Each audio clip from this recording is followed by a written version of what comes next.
buenos días. Les decía que vamos a dar inicio a esta sesión de este día martes, correspondiente a el tema de la microsociología. Vamos a trabajar entonces la mirada de George Simmel y la interacción social. El método de trabajo es el mismo. Vamos a ir desarrollando primero la microbiografía del autor, principales influencias. A partir de ellas vamos a identificar cuáles son los supuestos en los que se fundamenta su teoría y nos vamos luego entonces a sus conceptos, a los conceptos con los cuales va a trabajar él. Esa es la agenda de la reunión del día de hoy. Recordemos que el tema de la microsociología sigue siendo cuando un ser humano A entra en presencia recíproca con un individuo humano, actor, agente. Recuerden que en sociología son los nombres que le damos a los individuos. En el momento en que entramos en una relación social, somos un actor social, un agente social. Los actores, los agentes podemos ser individuales o colectivos. En esta teoría que estamos trabajando, se trata de actores individuales, individuos humanos que entran en contacto con otros individuos humanos y se produce entonces una situación social, la cual la estamos estudiando de acuerdo a Weber. Él denomina a esa situación mínima básica a nivel microsocial, la llama acción social, mientras que George Herbert Mead llama a esa misma unidad el acto social. Hoy vamos a trabajar al autor alemán George Simmel, quien también parte de esta misma unidad de análisis y la va a denominar interacción social. Algunos autores la denominan también acción recíproca. Nuestro autor, George Simmel, nació en marzo del año 1858. Seguimos entonces en finales del siglo XIX. Recordemos que hemos contextualizado estos tres autores representativos del análisis microsocial entre finales del siglo XIX y las primeras décadas del siglo XX. Él nace en Berlín, es de nacionalidad alemana, tiene un origen judío, semita, digamos, por su ascendencia. Él desciende de judíos quienes sus antepasados tuvieron la religión judía. Sin embargo, sus padres, Eduard Maria Simmel y su madre Flora Botstein, también de origen judío, el primero se convierte al catolicismo, sobre todo por las presiones sociales de sus relaciones empresariales. El hombre fue un empresario influyente en la Alemania del siglo XIX. Y su esposa, Flora Botstein, madre de George Simmel, se convirtió al protestantismo. Es decir, entonces, dos versiones del cristianismo en la conversión de estos autores, perdón, los padres de este autor, quienes se pasan de la religión judía al cristianismo en dos de sus versiones, el catolicismo y el protestantismo. Esto no es cualquier cosa. Recordemos que Alemania justamente se caracterizó desde finales del siglo XIX y parte del siglo XX por lo que es conocido y denominado como antisemitismo. Es decir, los judíos eh, sufrieron repudio por parte de muchos sectores de la sociedad originaria alemana, lo que se conoce como la raza aria. Y esto va a ser muy significativo en la vida y obra de George Simmel. Él fue bautizado en la fe protestante y la educación que recibió fue una educación fundamentalmente cristiana. En un momento de su vida, luego de la muerte de su padre y del socio de su padre, quien lo habría adoptado y apoyado durante algún tiempo, recibió una herencia que le permitió una vida ciertamente económicamente independiente. Entre los estudios que cursó George Simmel está historia, psicología,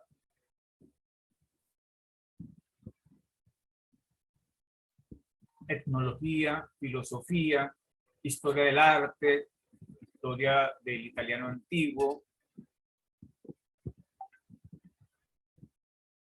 En el año 1881 se recibe de doctor en filosofía. Su tesis la dedica a el filósofo alemán Immanuel Kant.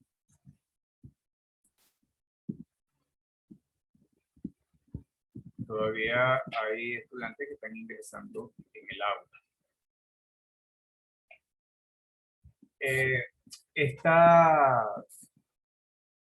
Estos estudios sobre Kant van a ser, como vamos a ver a continuación, sumamente influyentes en el pensamiento de Simmel, tanto desde una perspectiva positiva en el sentido de seguir algunos de los planteamientos de Kant, como también desde una perspectiva crítica en algunos aspectos a los cuales no va él a compartir de este filósofo.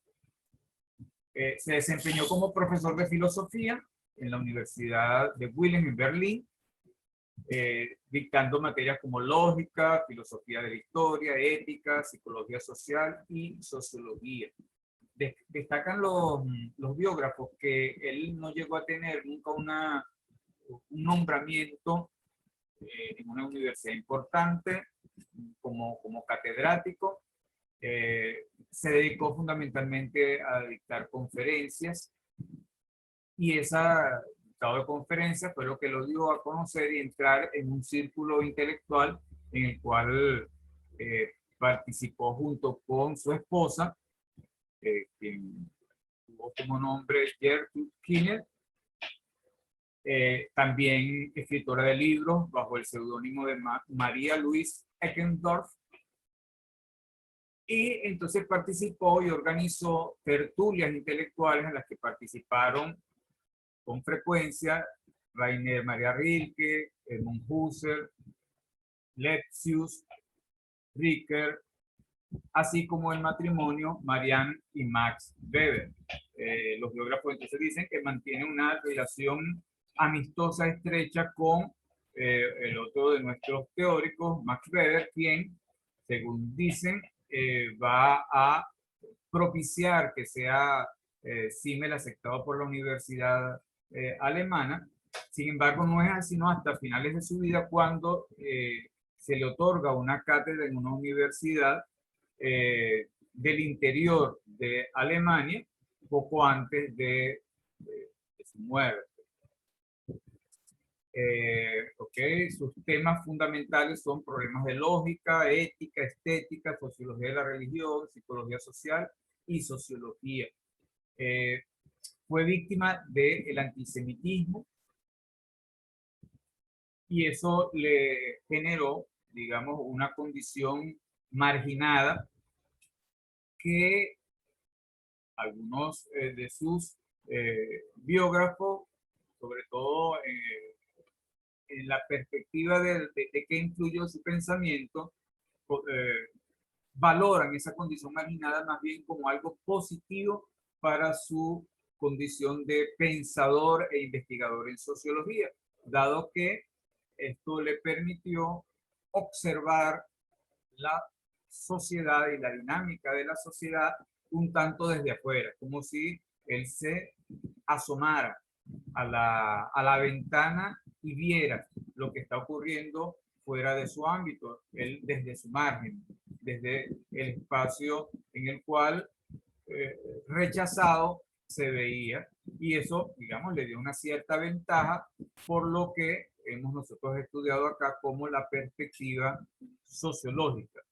Él fallece a finales del año 1918, es decir, ya poco antes de, o poco después de la Primera Guerra Mundial y en la segunda década del siglo XX. Vamos en la investigación que hemos hecho, hemos conseguido que la principal influencia que se le detecta es este filósofo Immanuel Kant, al cual, digamos, va a deber parte de su perspectiva, de su visión.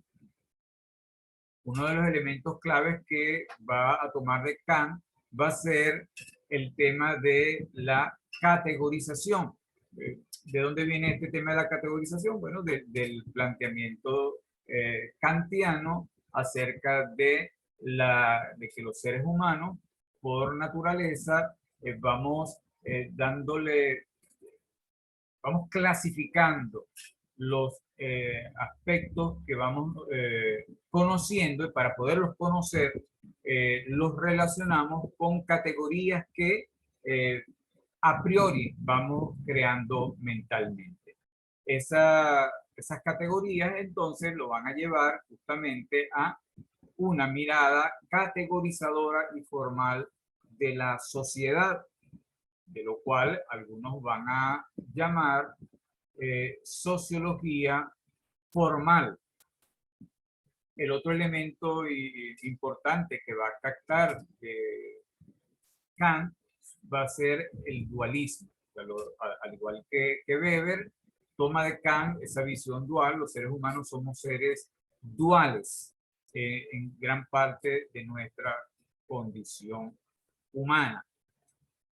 Pero no se queda en esa mirada dual, sino que va a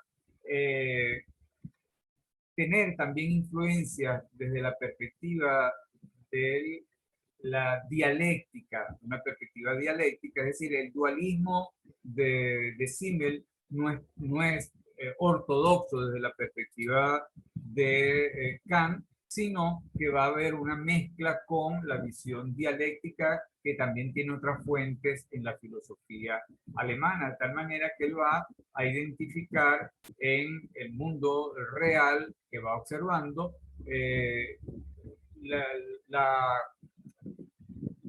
los opuestos, las contradicciones, las confrontaciones, el conflicto como elementos inherentes a la propia realidad. Forma parte de la normalidad humana la dualidad, pero vista como conflicto, pero también vista como multicausalidad, como algunos incluso le atribuyen que es como un precursor de la visión multidisciplinaria de lo social, porque observa al hecho social desde una perspectiva psicológica, desde una perspectiva social y de una perspectiva histórica de manera paralela.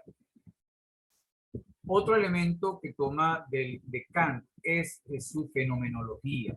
En este caso, la fenomenología tiene que ver con su aportación a la identificación de la forma social que vamos a ver de inmediato.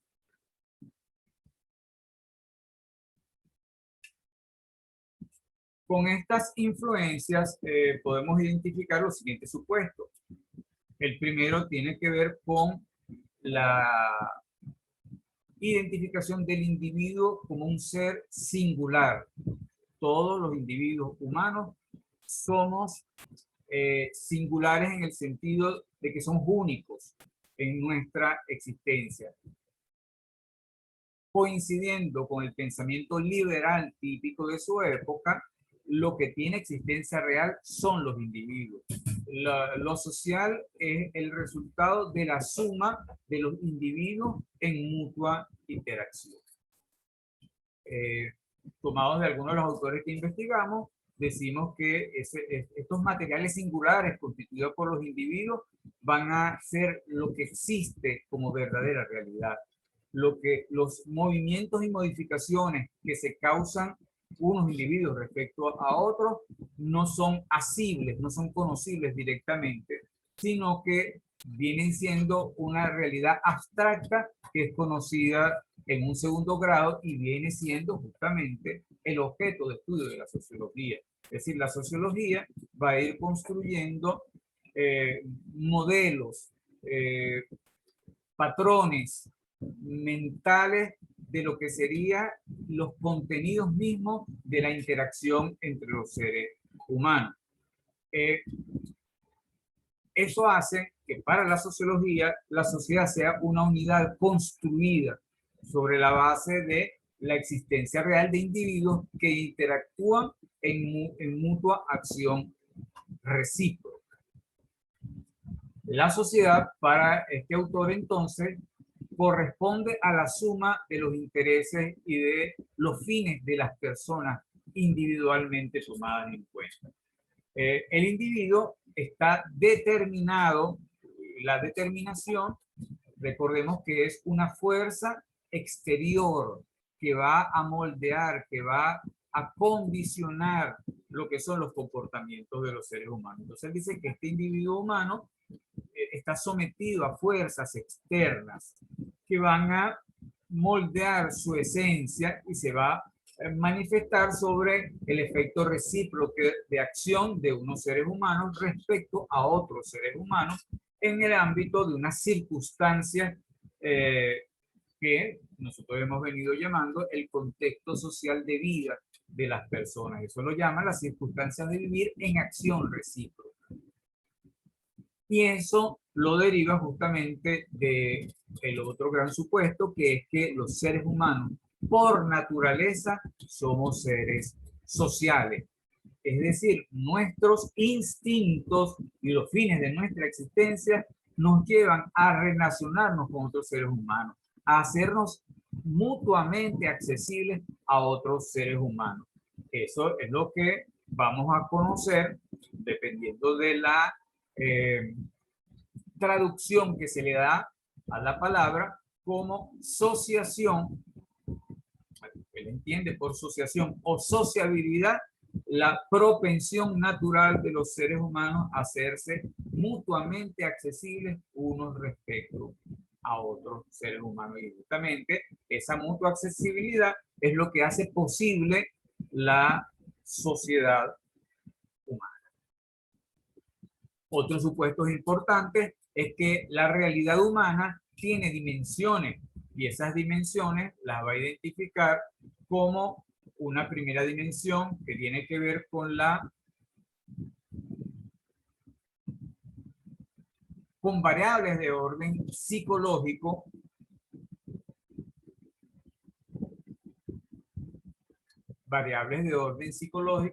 es decir, aquellas que tienen que ver con las fuerzas internas que moldean el comportamiento humano. Pero él se coloca justo en el límite donde termina esas determinaciones individuales psicológicas y se coloca desde allí hacia la visión de la interacción humana. Es decir, parte de lo psicológico hacia lo social, llegando entonces a ese segundo nivel que es lo social, partiendo de que eso existe en tanto productos culturales y sociales, producto de la interacción humana, que tiene una estructura, es decir, un ordenamiento, y que se constituye de manera histórica. Él no se queda en el estudio del presente, sino que va desde el pasado, pasando por el presente y se proyecta hacia el futuro. Es decir, para Simmel, las dimensiones de lo social vienen desde lo psicológico, pasan por lo social, llegan a lo filosófico, pero trascienden el tiempo, desde el pasado, el presente, hacia el futuro. Para algunos teóricos, entonces, eso ubica su mirada sociológica como una mirada emergente, una mirada que va desde el individuo, desde esa frontera con lo psicológico, pasando por lo relacional, y algunos incluso le otorgan a George Simmel la etiqueta de fundador de la sociología relacional, hasta llegar a lo metafísico, entendido esto último como las causas últimas de la realidad social. Entonces, cada uno de estos niveles de análisis de lo social lo va a ir desarrollando en múltiples obras, dando preeminencia a las relaciones interindividuales, partiendo justamente de su mirada de la naturaleza social del ser humano. Otro elemento importante atribuido a su lectura de Kant es la distinción entre dos manifestaciones de la realidad: el contenido y la forma. El contenido y la forma son dos expresiones de la realidad que no son separables, solo se separan desde el punto de vista analítico. El contenido en el ámbito de lo social está, digamos, él lo conceptualiza como el conjunto de las acciones, acontecimientos, interacciones, intereses, finalidades, inclinaciones, a los cuales está, o en los cuales se desenvuelve la dinámica de la vida humana. Eso es lo que le da contenido, eso es lo que está contenido dentro de lo que es el ámbito social. Pero lo que perciben los seres humanos no son los contenidos, lo que perciben los seres humanos son las formas, los moldes que van a contener todas esas series de acciones, interacciones, impulsos e intereses. De tal manera que la sociología que plantea Simmel es una sociología del estudio de las formas que toma la realidad, que es lo que es aprehensible por parte de los seres humanos. Los seres humanos tienen una capacidad innata de captar la forma que asume la realidad y de irla clasificando y de irla categorizando. De tal manera que las formas vienen dadas por los modelos que sirven para ordenar los contenidos. O sea, la realidad en sí misma es un caos, es un gran desorden que todo ocurre a la vez. Pero las personas humanas, para poderla entender, le van dando forma, la van clasificando. El papel del sociólogo, el papel de la sociología en este sentido, viene siendo el de llevar a su máxima expresión esa capacidad humana de ordenar, de construir formas y modelos que le permitan conocer la realidad. ¿De qué? De los fenómenos, del fenómeno. Y eso entonces, de alguna manera, para los estudiosos de la sociología de Simmel, lo coloca en el mundo de la fenomenología, que justamente es parte de los legados de la filosofía kantiana. Está a punto de culminar los primeros minutos de esta reunión en poco tiempo, entonces ya saben que nos desconectamos y nos volvemos a conectar.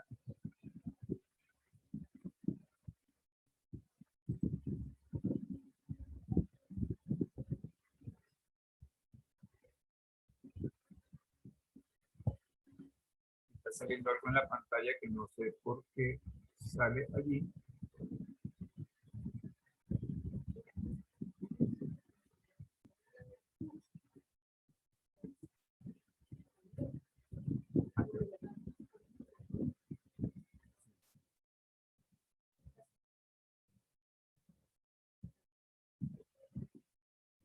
Ok. Vamos entonces a desconectarnos para volvernos a conectar.